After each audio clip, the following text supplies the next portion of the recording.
All right, everybody, why don't we get started? I'll just kind of keep an eye on the waiting room, Alina, and let anybody in that arrives a little bit late. So welcome to our Lunch and Learn today, how to start writing a picture book. My name is Tracy Philippi. I'm the Library Programming and Outreach Specialist for the Village of Cottage Grove Library Board. And before I introduce our author today, just a few announcements. We do have a couple adult focused programs coming up. Tomorrow night, we have a Badger Talk speaker who will be teaching us all about the upcoming solar eclipse. That is 6 o'clock at Village Hall. There's also a hybrid option available. And then upcoming lunch and learns. On March 20th, we have Civics 101 with the village administrator, the deputy administrator, and the village attorney. And then on April 10th, we have Understanding Autism with one of our library board members. I'll also put a link to our monthly newsletter in the chat once we get started. We will be sending out a monthly newsletter with all of our programming for all different ages. So if you have kids, that's a great place to find that content. As you probably noticed, we'll be recording today's presentation and uploading it onto our YouTube channel. So if you don't want your image shared, just a reminder to keep your screen off and of course your sound off. So before we get started, I'd also like to thank our in-kind sponsor for today, the Friends of the Cottage Grove Library. So with that, I'm going to introduce Alina Loux. Alina Loux is an award-winning Amazon best-selling author and illustrator who has a passion for children's books since before she could talk. Today, she passes that love of books onto her own little bookworm, as well as students of the Picture Books for Children's class at Madison College, which I will be taking next week, and I'm very excited about. She can be found online at www.alinalaux.com or on Instagram at alina writes books. I'll put those in the chat as well once we get started. So with that, I'm going to pass it on to you. Awesome. Thank you so much, Tracy. I'm so happy to be here. I'm happy to be with all of you today. This is me. I am Alina Loux, and I am an award-winning picture book author and illustrator of 2 picture books, which I'll share about in a minute with you here. First one is, my first book was called The Toothbrush Circus, and this is the book that made me an award-winning author and also an Amazon #1 bestseller. It was the winner of the 2022 Royal Dragonfly Book Award, and The Toothbrush Circus is the perfect night for the circus until the circus leader's toothbrush breaks. And so the show must go on, and the little readers in the book, while reading the book, have to brush the teeth of the toothbrush circus to save the day. Super fun and a silly book. Here's a page from that book. And then my second book, which came out last year, is If You Were the Moon, My Love. And perfect Valentine's Day book, actually, so perfect for today. This is a lullaby, and it's actually put to music as well that shows your little one just how very loved they are. And here is, oops, I skipped a page. Here's a page from that book. Where we're headed today with this class, I assume that if you're here, you have some kind of interest in the process of writing a picture book. And this is a huge, huge topic. Tracy mentioned that I teach a whole 7-week class on this at Madison College, but I'm going to try to boil down for you today some of the sort of core tenets of writing a picture book and some of the things that I think that are helpful to know right off the bat so that you can get started. And then I'll also talk about some additional resources that you can use to learn more so that you can expand your knowledge beyond just this class, this moment in time as well.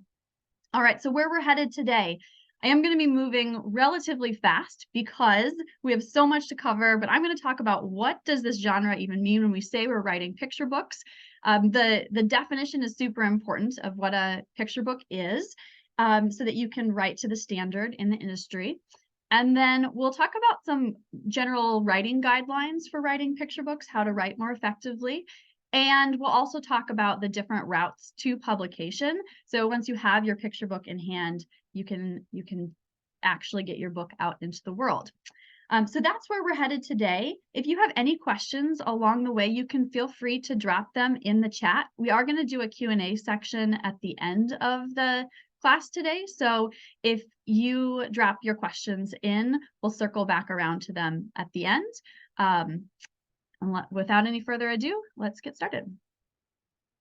Awesome. Okay, so defining a standard picture book. first of all, why is this important? Why is it important to know what the standard is and to meet that standard? So we have publisher requirements for what a picture book actually sort of looks like and should be built like. And so if you are going to be pursuing a publisher, it's important to meet those standards, what they're expecting to have for a picture book. And even if you end up self-publishing, it's still helpful to know these standards because it can help make your printing costs lower, those sorts of things. The standards exist for a reason. And so it will help you sort of have an in the industry to be able to meet those standards and hopefully get in with a publisher, or if you want to self-publish, to be able to do it more affordably. All right, so the anatomy of a picture book. First of all, let's talk about the age range.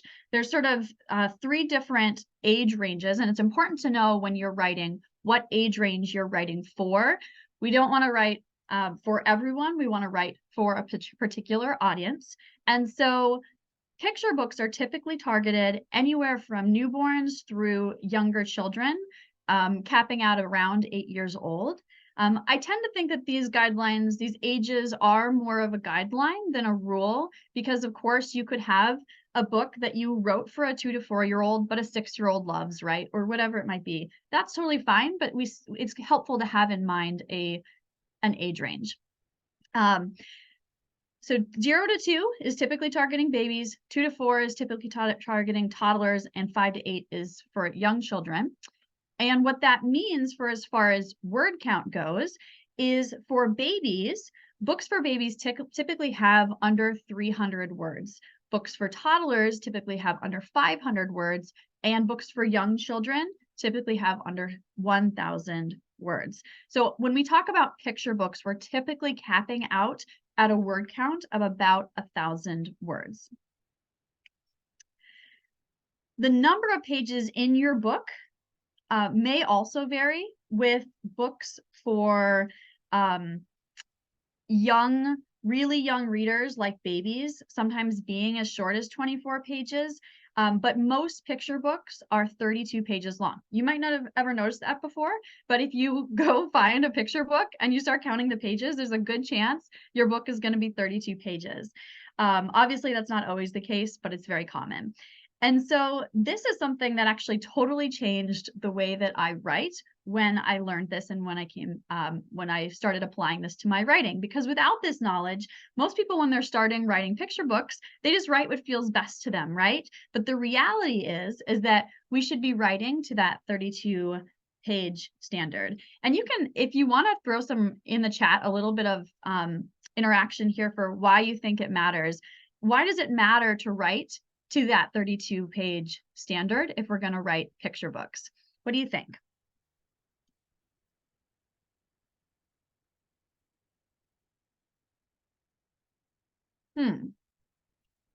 To not lose the audience?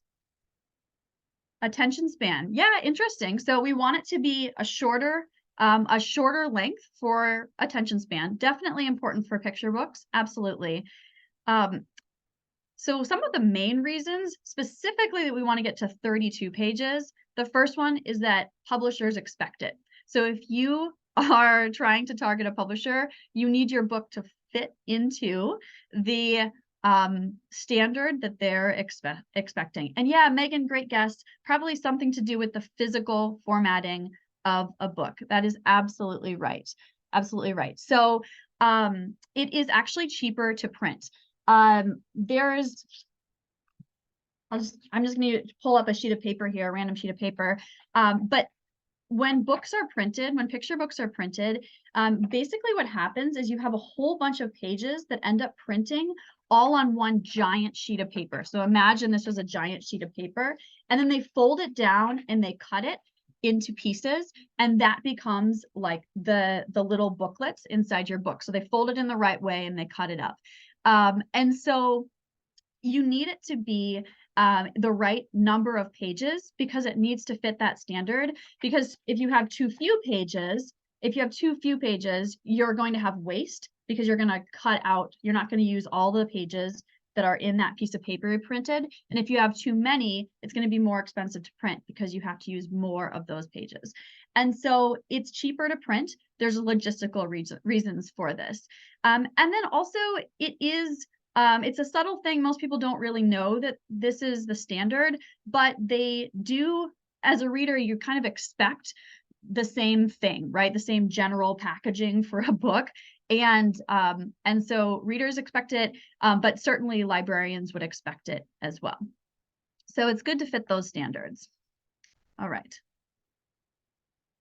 So here's an example of what I was just talking about. This is one of those large, these large sheets of paper. And you can see there that we've got 1 page, 2 pages, 3 pages, 4 pages. They print them on these big sheets of paper, and then they cut them down to size. And so because of that, we need to follow the standard.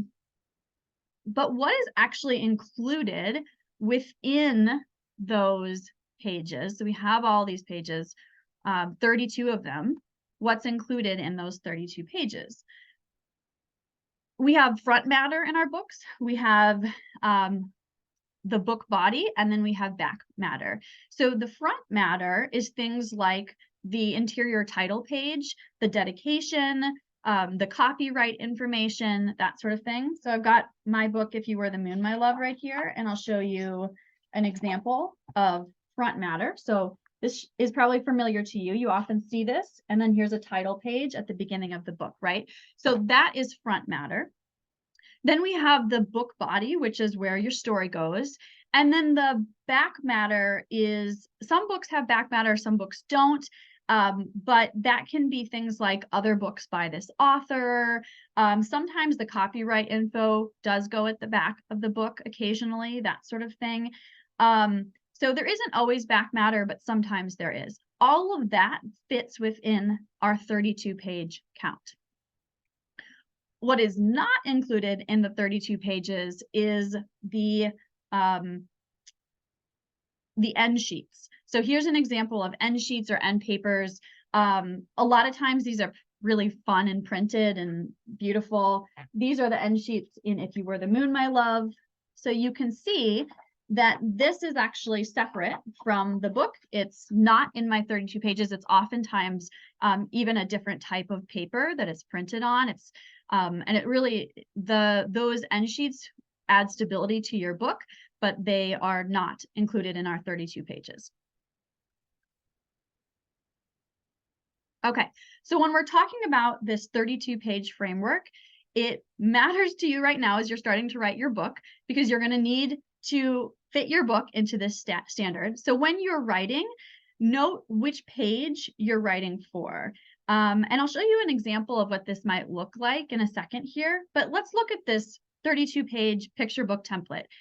This particular image is from a really excellent resource, which is Brooke Vital's blog, brookevital.com. It's in the bottom left of the screen there.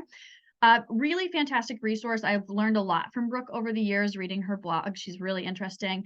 But if you Google 32-page picture book template, you'll find other examples like this, images like this.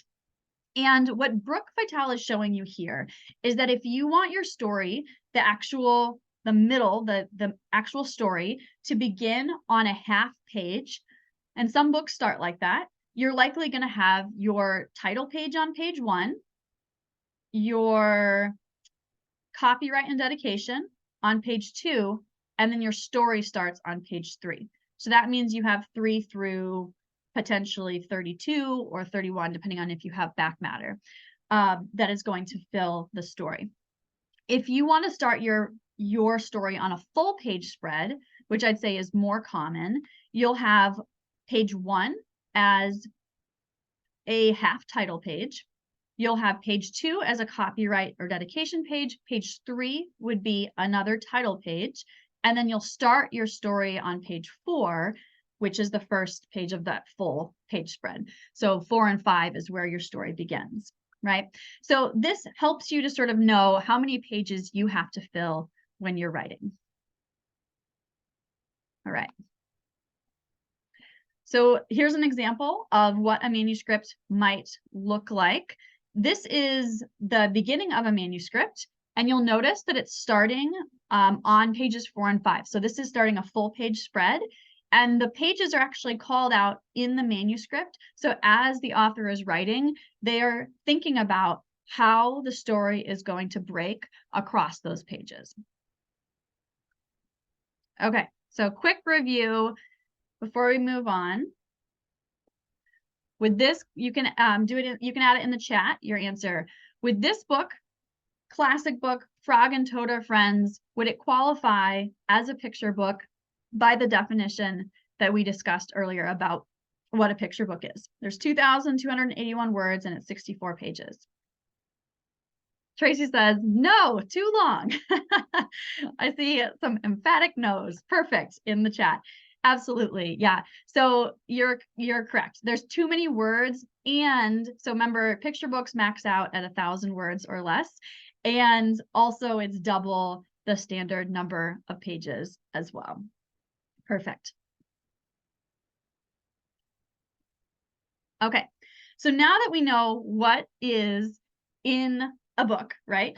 What the sort of makeup of a picture book is, let's talk about some guidelines for writing, things to think about when you're writing for a very specific audience, which is at least half of your audience is children, right? So first things first is to start thinking like a child. So with a child, everything is new to them, right? So what I like to do when I'm trying to put myself in the mindset of a child, it's kind of silly, but I will literally try to put myself in their shoes. So get down on their level, right? Try to see the world from their viewpoint. So maybe when I'm walking along the road, I might pass a stick and a pile of dirt and it barely even registers for me, right? I walk right past. But my daughter, if she sees a stick and a pile of dirt, you better believe she is stopping. She is digging in the dirt, right? And it's because the world is exciting. It's new to her. And she just sort of experiences the world in a different way than I do, right? Children don't have as many experiences as we do yet. And so they have a lot more wonder at the simple things of the world and they experience things for the first time more frequently. And so when you think about the way that you experience things, if it was more on a basic level, if you can sort of capture that, you can infuse your writing with that sense of delight and that wonder and that newness. All right, so I'll show an example in a minute, but I am going to have us surprise. I'm going to have you actually try this out a little bit. So if you have, you can type it on your computer or you can grab a piece of paper and a pencil, whatever you'd like. But we're gonna come back to this slide in just a second. But what I want you to do is pick a simple action, something you're very familiar with: petting a dog, digging in the dirt, right? Chasing a butterfly, washing your hands, tidying up, whatever it might be. And then try to think about it from a child's perspective. Imagine it was the first time you were doing this thing instead of the millionth time. And if you can, maybe even try to replicate it physically from their perspective right now to help you write. So I'll give you an example or two, and then we'll come back and I'll give you some time to write. Okay, so the first thing, here's one. If I was an adult, I might say, while gardening, I run my hands through the rough soil, dirtying my nail beds. It makes my skin feel dry. A child, their perspective might be something like, squish squash, I smush the wet dirt between my fingers. It looks like chocolate cake, but it doesn't smell like it, so I stick my tongue out. Yum, I like chocolate, I think. I wonder if it tastes like chocolate, right? So you see the difference there, just that different perspective of an adult versus a child. Okay, so I'm going to give you 2 minutes to try this out, and then we'll come back at 23 or 24 after-ish, 23 after. So go ahead and give it a try, and we'll be back in a few minutes.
All right, take a few seconds to wrap up where you're at.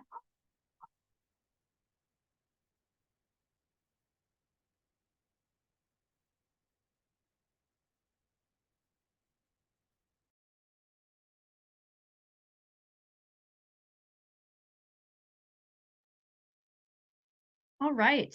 How'd that go for you? Does anyone care to share? You can either go off mute or drop it in the chat, whatever you'd like. Does anyone care to share what they came up with?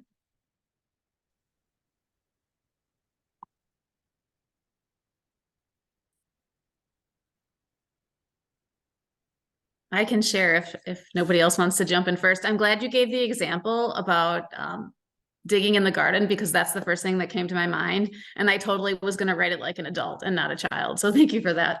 So I did flying a kite.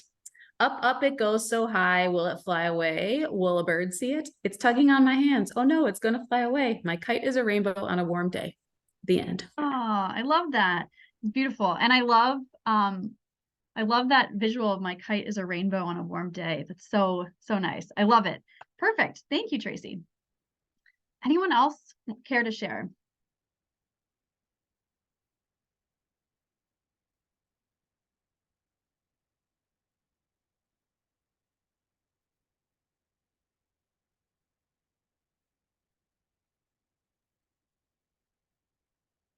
Right. Totally fine if no one else wants to share. But hopefully you um, found some benefit from that exercise and can start to sort of think about how it is that a child sees the world and how we can infuse that into our writing. Perfect. All right. All right. So the next guideline that I'm going to talk about with you is letting the child solve the problem. This is something that I see a lot with authors when they're first starting to write books, is that they will have an adult solve the problem for the child. Children, probably like us too, are self-centered, but unlike us, they don't always hide that quite as well, right? But what that means for authors is that we want to write, give those children examples of strong and independent children characters that are in our books that are you want to shoot for, if you think back to your target age range, you want to shoot for an age of character that is about your target age range or slightly older. Children also really want to be independent. So when we give them characters that find their own solutions to problems, we create stronger books. So if the parent is providing the solution, honestly, the book is probably a swing and a miss. That would be a red flag that would likely get you your manuscript passed over by an agent or a publishing house. And so this is not something that's pretty easy to fall into this trap as a first-time author. Don't do it. Let the kid solve the problem. The child is the source of their solution, and comes to the conclusion on their own.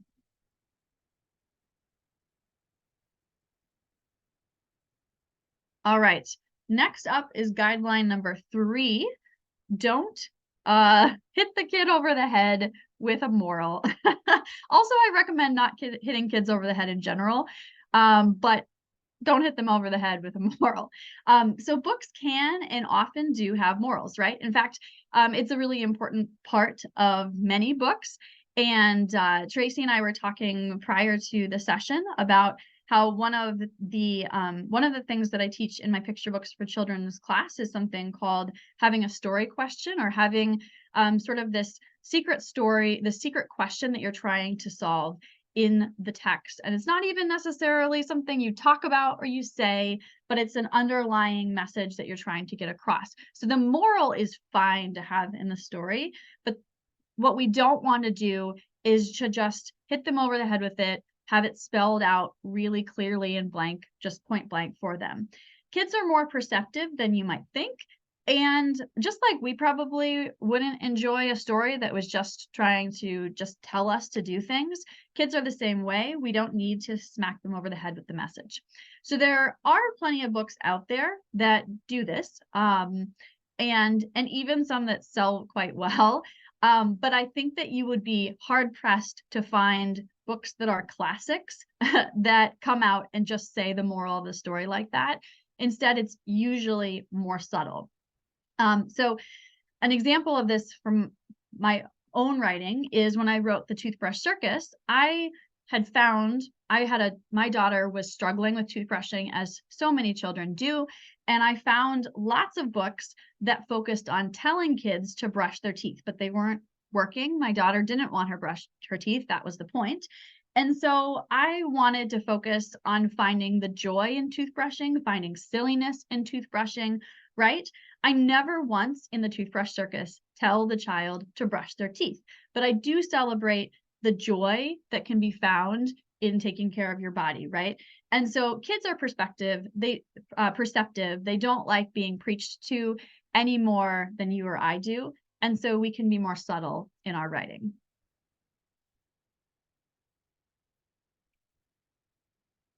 Okay.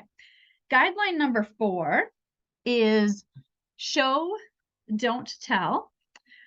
All right, so with show, don't tell, this is probably one of the most important takeaways from this session today. Why show, don't tell? All right, so we have an example here. Our cat was happy to see me versus our cat purred wildly, weaving in and out between my feet. So when you think about that first line, our cat was happy to see me, what does that conjure up for you? What do you think a cat that is happy to see you looks like? Is he purring? Is he meowing repeatedly? Is he jumping in your lap? Is he darting around the room, right? We all have probably our own ideas of what that means. By showing instead of telling, we fill those gaps in for the reader. So every reader is bringing their own life experience to the story. And we don't want to leave that up to the reader. We want to sort of actually show them what we're trying to express. So some other examples. Sally was so happy when she arrived at school. If you maybe open your book with Sally arriving at the school. Sally was so happy when she arrived at school. Well, what does that mean? Is she dancing around? Is she high-fiving everyone? Is she skipping from class to class, right? There's a million ways she could be acting, and the reader has to sort of create that in their mind rather than being able to sort of show them what happiness means in this context. So maybe it's something like, in gym class, Sally spun in circles on her knees like a motorcycle doing a wheelie. Whee! She cheered. It's so great to be alive, right? Can you see how that is so much more? It tells you so much more than Sally was happy when she arrived at school.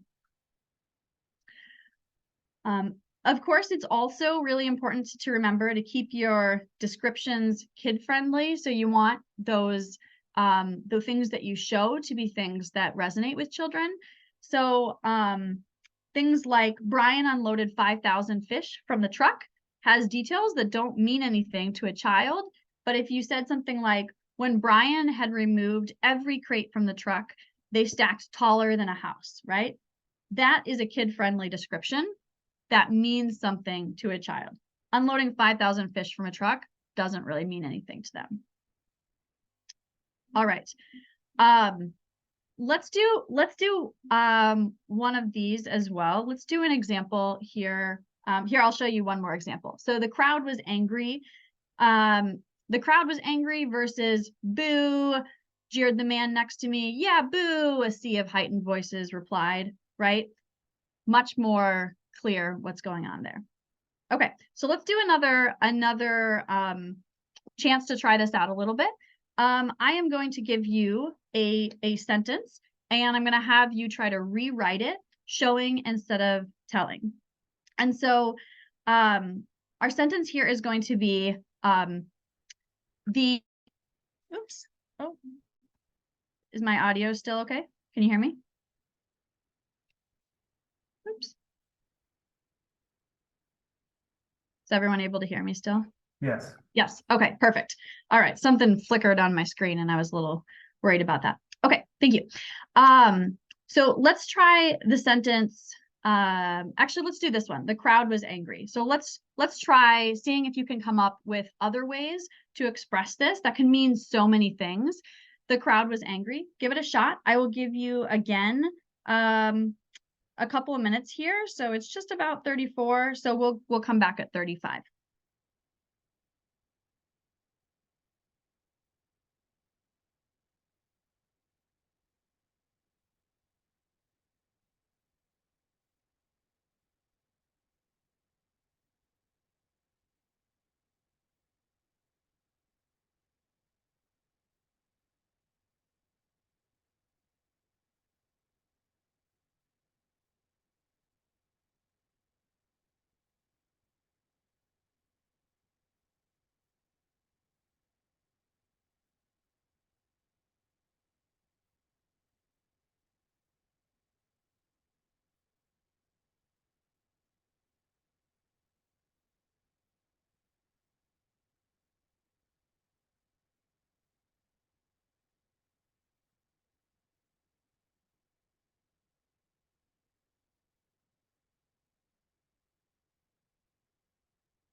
All right.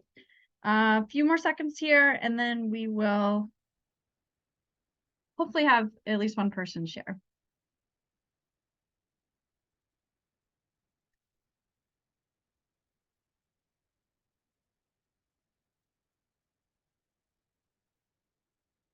Oh, perfect. So Megan dropped an example in the chat. So we'll go ahead and start with Megan's example. So Megan said, every person in the room was standing up, yelling hot red words. Oh, I love that. Some people raised their arms in the air while others scrunched their noses and tightened their eyes into hard, small shapes. Yes, I love it. Perfect. It's a great example. Absolutely. And it's cool to see as well how I have my example and Megan provided an example and probably somebody else's example. If anyone wants to share, they certainly can. Would be totally different as well, right? And so that's something that is sort of why we're doing this, I guess, or part of why we're doing this. Why we want to show instead of tell is because then we are not allowing them to sort of fill in the blanks of what is happening in this scene, but we're creating that picture for them. All right, does anyone else want to share? Don't want to take away someone's opportunity in case they would like to.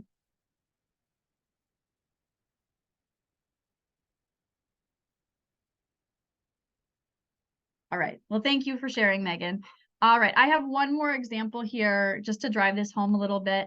The top of the piano was dirty versus dust, crumbs. Were those fingernail clips? I breathed in deep and then phew, I blew on the top of the piano and a cloud of dust and dirt went flying. All right. One more example here. I'm going to talk about a classic picture book, one of my favorites, Where the Wild Things Are. Anyone else love that? You can say it in the chat if you do. I love this book. What if Maurice Sendak, the author of Where the Wild Things Are, would have written, when Max landed, the wild things acted really scary. Do you think this book would have been more as effective, right? No, of course not, right? But instead they rolled their terrible eyes and they gnashed their terrible teeth, right? Um, and he's showing us instead of just telling, right? And Mary has an example in the chat of showing versus telling for anger as well. The crowd was angry. Feet stomping, fists raised. Stop it now, they shouted. I love it. Absolutely. That's great. So all of these are great examples of, of this. All right. So after this session, what you can do, what you can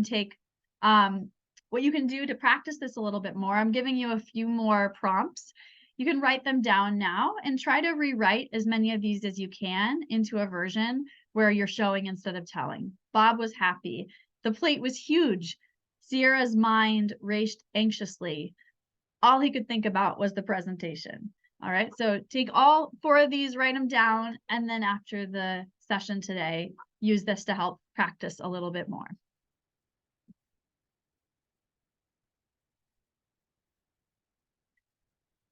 Okay, so far we've been talking about writing for children, but picture books have a second audience. Who is the second audience of a picture book?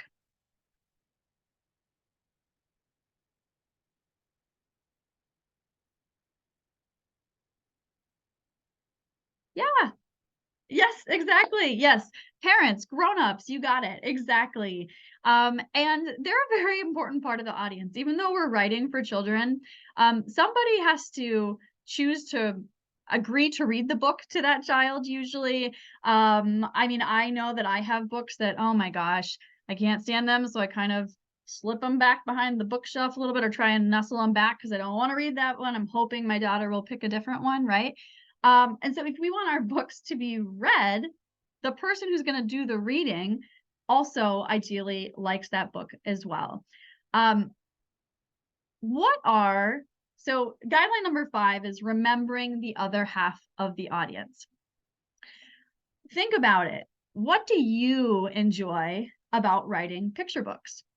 And this answer could be, there's not a right answer here. There's lots of different things that people enjoy about reading, sorry, not writing, about reading picture books.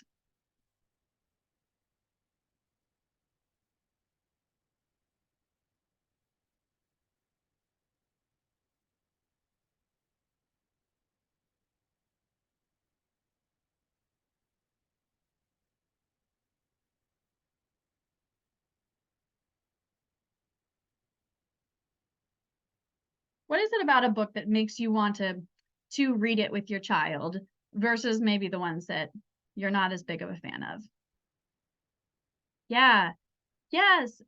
Kim said the illustrations that help move the story along. I also am a big fan of books that have really good illustrations. I'm a sucker for beautiful illustrations. So definitely, I would agree with that. And Connie said the way the author connects the illustrations to the words. I love that. Yeah. So books that have like a lot of harmony between the illustrations and the words make for a more enjoyable reading experience. Totally. I love that. Yeah. Anything else that makes a book really stand out to you as fun to read or more enjoyable to read? I have a few thoughts on things that when I am trying to pick a book at night or I'm trying to help my daughter pick a book, I tend to push her towards. One of the things is usually I'll let her pick whatever book she wants for the first book, but before the second book, it's like, make sure you pick a short one, right? So I don't want like a really, really long book sometimes. We max out at 1,000 words with picture books, so we're probably okay. But sometimes books take a long time to read because of the nature of the book. And I'm like, no, we don't have time for it. We got to get you to bed, that kind of thing. So there's that.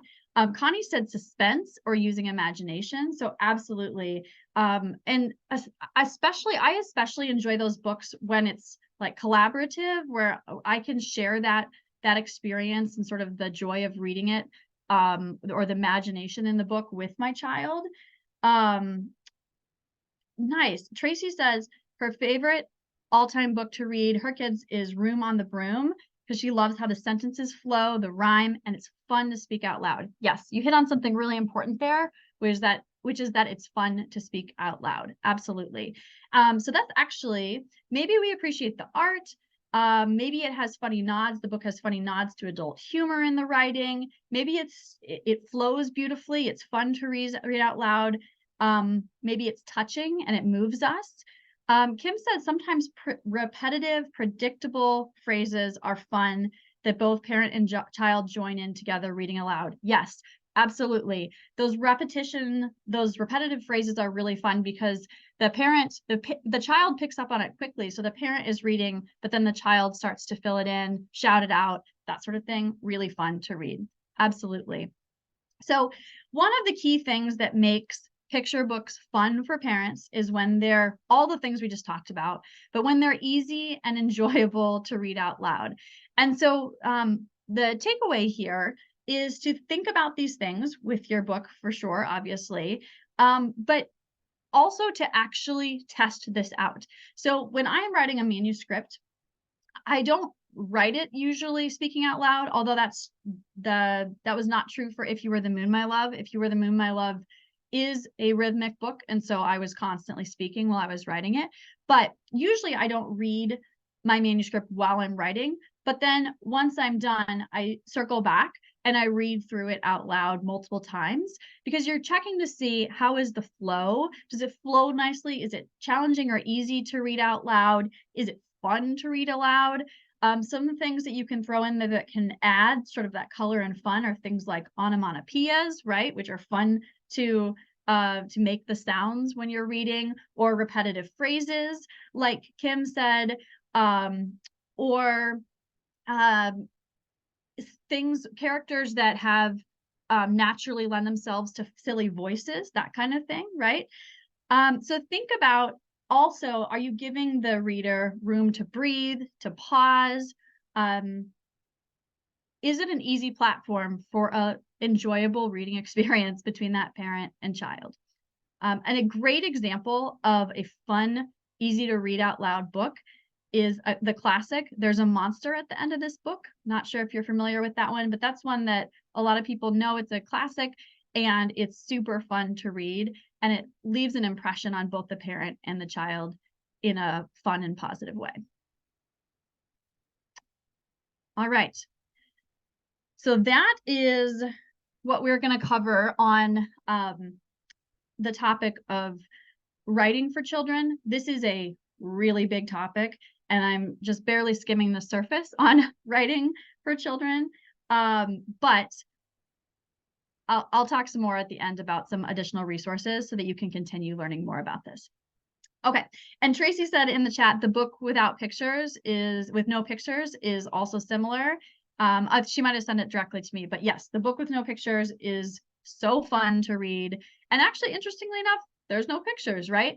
But it's super fun and it's a big hit with parents and children both. Some parents don't like it, but you can't please everybody. Okay, so let's assume you have your book and we're thinking ahead to the future.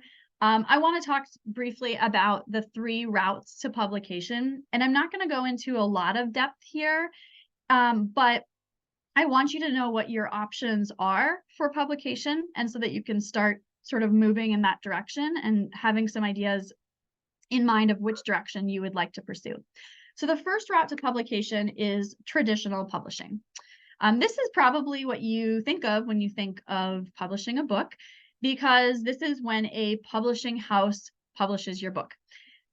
There are what's called the big 5 publishers. So you have like these big mega publishers, but then you also have lots of smaller presses as well, and including many really high quality smaller presses. So there's a lot of publishing houses out there. And the reason that you might publish with a publishing house, there's really about 6 of them. The first one is that you're guaranteed to get paid.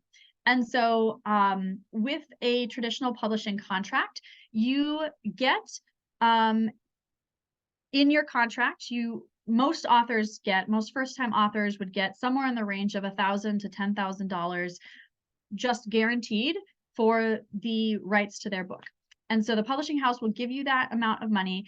And then there is, after a certain number of books sold, then there's royalties that eventually kick in per book sold as well. So it's just a guaranteed payment. The other options do not have this. It's also a very low cost to entry. The publishing house takes care of all of the things like illustrations for you. If you're writing a novel, there is some cost to publish, to self-publish a novel, but it is much lower than the cost to publish a picture book. Picture books, picture book illustrations are expensive, as they should be, because an author's work is valuable, but picture book illustrations are expensive. And so if you're fronting that cost yourself as a self-published author, that can be expensive for you as well. The cost of illustrations, just to give you some kind of sense, is likely in the range of somewhere between $3,000 to $7,000 to have someone illustrate a picture book. If you are planning to go the traditional publication route, what that means is that you will come to the table, to that publisher, more likely to an agent first, and then to a publisher once you have agent representation. And the publisher will procure an artist for you, an illustrator for you. So you do not have to bring the illustrations to the table. You just have to bring your manuscript. Unless, of course, you are both author and illustrator and you're trying to be published as both. The other piece here is expanded distribution. Traditional publishers have access to everything. They can get your book theoretically anywhere, and that doesn't necessarily mean that you're going to end up in Target or whatever, but on Target's shelves, because they have a pretty limited number of books they sell usually. But the point being that they have access to that expanded distribution. There are also some picture book awards, such as the Caldecott, that are big name awards that are only for traditionally published books. So there are also books awards that are not for traditionally published books, but some of the big ones that you've probably heard of are probably only for traditionally published books. They also provide marketing assistance, which I know this seems like sort of a boring thing to stop and talk about, but marketing is like 50% of the job of being an author, honestly, whether or not you're published traditionally or self-published. It's always, you're advocating for your book at all times. And so the assistance that a publishing house can give you for marketing is a helpful boost. And then they also just have the formula for a quality product. And by the formula for a quality product, I really mean the team behind it. So they will have someone to do your design of your book, to design your cover, right? To do the typography and all of that stuff, all of those things. They have the team to do that and to do it well. And so they are able to create beautiful, well-formulated, produced books. Self-publishing is another route to publishing your book. It's different than traditional publishing in that anyone technically could self-publish without having to be selected by a publisher. Self-published authors carry more responsibility, more cost, and therefore more risk, right? But they also have increased creative control and a higher potential for profit because they don't have the publisher skimming off some of their profits. So the most obvious benefit of self-publishing is also the reason that sometimes it's the subject of critique, which is that anyone can self-publish. So that means that if you don't have representation by an agent or you haven't secured a publishing deal, you can still self-publish your book. I do want to say that that doesn't mean that self-published books are necessarily lower quality, right? There are a lot of amazing books that sometimes don't get a publishing deal, or an author maybe doesn't want the publishing deal. They don't think it's the route for them. And so they choose to self-publish. A great example of this, it's a book that started self-published and eventually moved to being traditionally published, which can happen when a book is very successful, is holy moly. I can't believe I'm forgetting the name of this book. It is super, super famous. On the Night You Were Born. Yeah, anyways, On the Night You Were Born, really famous book, and it was originally self-published. All right. The other thing is speed to publish. So it takes a lot of time to traditionally publish a book. You're looking at the range of probably 3+ years from the time that you start trying to get an agent to when the book is published. And so speed to publication can happen much more quickly with self-publishing within probably a year if you work hard at it. You also have full creative control versus the publisher making choices such as who your illustrator is going to be. And technically, the potential for profit is greater because you are keeping all of the profit instead of sharing that with your publisher. All right, and then the final option, which I'm just here to tell you is not a good option, is vanity publishing. I'm going to tell you to be very careful about this. Vanity publishing is also called hybrid publishing, and they sometimes masquerade as traditional publishers. A traditional publisher always pays you for the right to publish your book. A vanity publisher asks you to pay them. So the general consensus in the business is that vanity publishers are scams. They take advantage of authors, and they will shell out, authors will shell out thousands of dollars to their vanity publishers because they want to have, they're so delighted that a publisher selected them, right? But in reality, these companies often have no to little selection criteria, low standards, poor reputations, limited distribution networks. So I would stay far away from vanity publishers. All right. I am going to wrap up here so we have some time to do a little bit of Q&A, but I wanted to mention that if you want more, I teach a class called Picture Books for Children at Madison College. Tracy's going to be taking it the next session, which actually starts next week, a week from today. It's 2.5 hours a week for 7 weeks, and you'll come out of the class with a manuscript that you've written and polished. So I would love to have you join that class if you're interested. And then as we said at the beginning, I also am active on social media, and I have a ton of, I post a ton of content, sort of like author tips, that sort of thing, especially on my Instagram. And so check that out as well if you're interested. All right, I will open it up for questions. Looks like Chris has a question. He has his hand raised. Awesome. Actually, I think you put one in the chat first, Tracy, if you want to do that one. Oh yeah, I'm just curious. If you self-publish and you're not your own illustrator, how can you find an illustrator? Yes, it's a great question. So there's a variety of different ways you can do this. A lot of self-published authors default to going to something like Fiverr.com, but I'd be really careful about that. So if you are going to find your own illustrator, first of all, right now in this day and age, be really careful you're not getting AI, because a lot of people might sell you work for a lot of money that's just AI. So be really careful about that. And Fiverr is full of people who are doing that. There are better marketplaces like Reedsy, reedsy.com is a professional marketplace that has a lot of professionals in.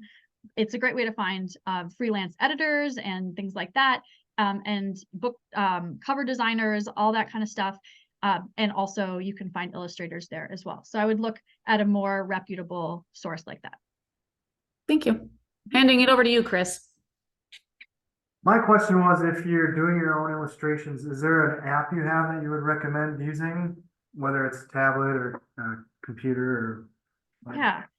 Yeah. So I illustrate, I do my own illustrations, and I just use my iPad. So, of course, some people illustrate in more traditional ways, like on paper, but I illustrate digitally, and I use my iPad, and I actually use Photoshop, but a lot of illustrators use other tools. It's just that I'm very comfortable in Photoshop, and so that's why I use it. But there are like Procreate is a really common tool that a lot of illustrators use to illustrate in. Yeah. Any other questions?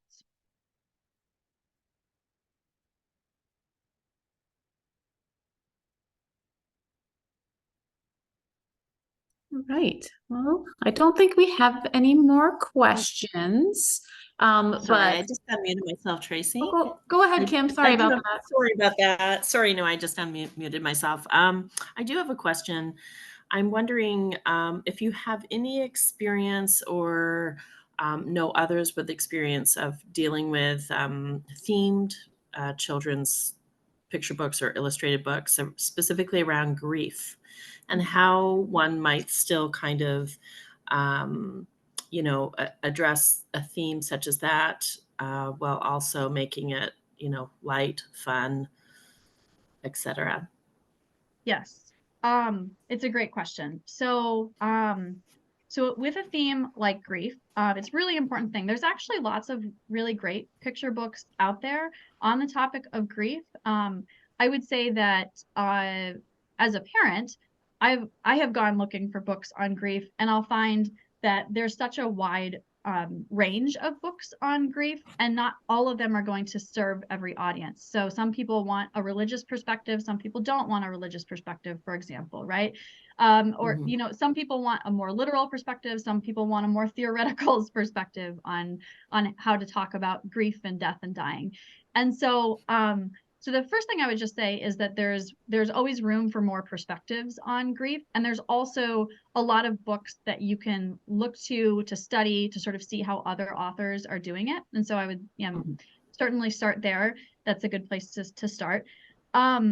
I also think that it's important to sort of have a perspective on, how